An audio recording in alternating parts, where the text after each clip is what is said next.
What is death in a biblical sense? How to describe death?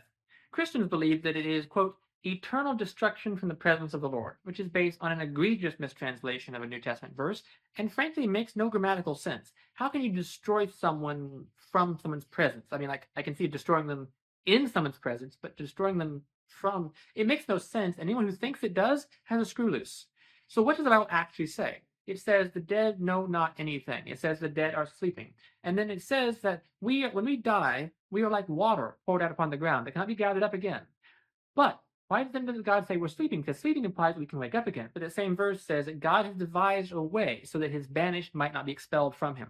So what that's saying is, all things being equal, when you breathe your last, your spirit goes out and dissolves, and your spirit is like water poured out upon the ground. It's just little pieces of water you're never going to get back together again. So what does it actually say?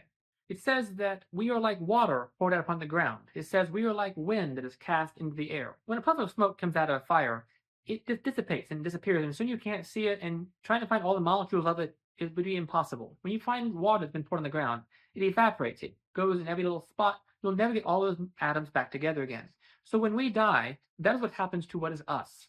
That is death. Death is simply non-existence. It says, and we shall be as though we had never been. So here's the thing.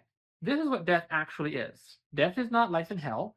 Death is not being separated from God for eternity. I mean, let's face it, if you're such an evil person that you don't like doing what God says, being separated from God would be a reward. It wouldn't be a curse because you think God sucks. So why wouldn't you be happy to be separated from him?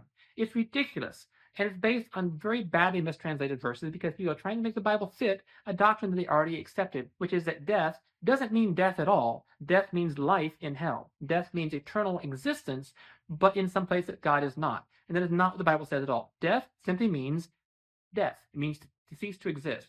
If God, however, decides he has a use for yourself, he will collect your soul and your spirit at death, and he will save it as if you were sleeping. And then he will put that in a new body, and you will wake up again in a resurrection someday. But that's the only way you escape the natural consequences of death, which is to fall asleep and simply never wake up again. So good luck sleeping tonight, by the way.